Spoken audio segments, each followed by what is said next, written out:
Yento zakuthi make ndinibulise Mzantsi Afrika.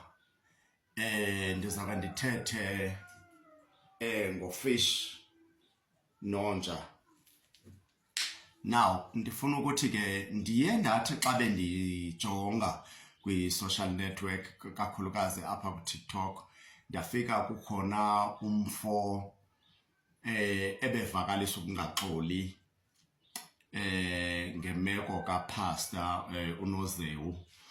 Now nam ndithi mandifake elijikayo kakhulukazi kulo mcimbi kafish nonja. DJ Pastor kumuntu esekhulile kakhulu and DJ Pastor ngumuntu okuyi-public figure ungayibeka ngolo hlobo. Uba ngaba lento bendiyivile ibe inyaniso, ndizibuza umbuzo into yokuba kushunyayelwa yonke imihla ngaba bantu. Into yokuba kumele siluluntu sisebenzisane nabantu abafana nonja. Nokuba thina simazi ngoluphi uhlobo, simazi ngobudalwe njani unja, kodwa bekumele thina Mzantsi Afrika si-appreciate ufish nakufish si-appreciate xa esenza umsebenzi omhle. Now mandiyeke kundoqo. Senditshilo ndathi uPastor ngumuntu osekhulile osebenza phaa kumhlobo wenene. Uba ngaba nyani uPastor uyithethile into ekumila kunje, into yokuba kwenziwe i-content ngabantu abangaphilanga, ingabi yoyekwa nini nalonto. Andimvanga but ndive abantu abathethayo, and if injalo bathetha inyaniso, akho mntu bantakwethu ozoba happy xa kukhona umuntu othethwa kanjalo ekubeni le chap engunja siyithanda ngokohlobo athe ufish wayiveza ngako eluntwini, wabonakalisa uthando.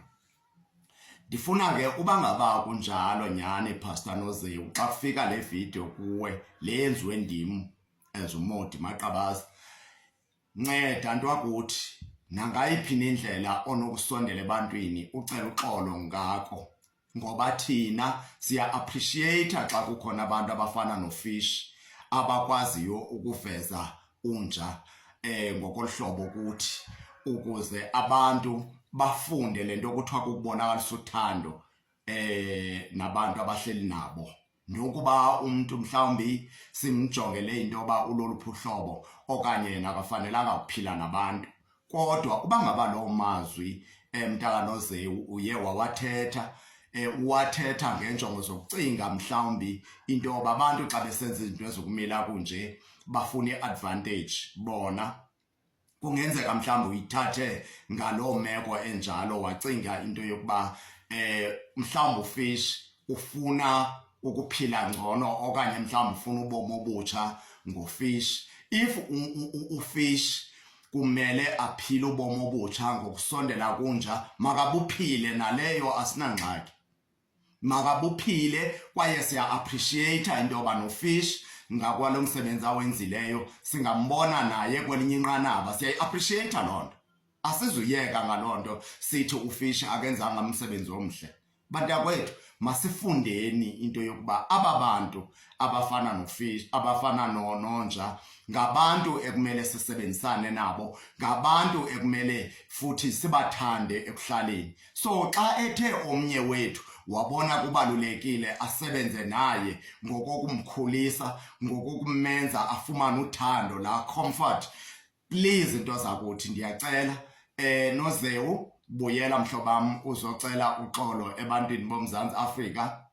And ndingomnye wabantu ongeva mnandi if nyani loo nto uye wayithetha ngolo hlobo. Andiva mnandi bhuti because ukukhula kudala izinto uzibona njengomuntu omdala ndicinga uba somdala mhlawumbe nabo nabazukulwana njengam bekumele ke ngoku into yoba la mazwi xa uthe uyawakhupha uphinde wabone into yoba ukhuphe amazwi arongo.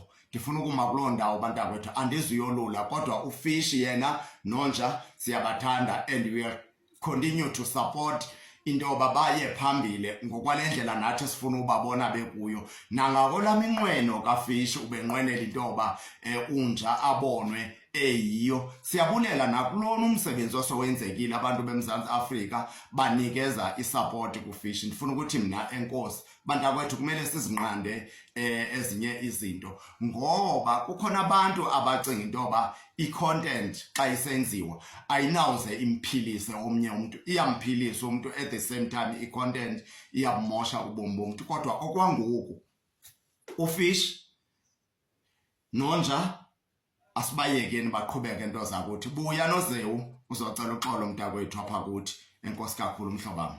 Ndiyabulela kakhulu nakubantu abathe babe bayavela ngokwevideos zabo bezama ukunqanda lento ibithetheka pha emhlobo wenene. Enkosi kakhulu manje siyabulela.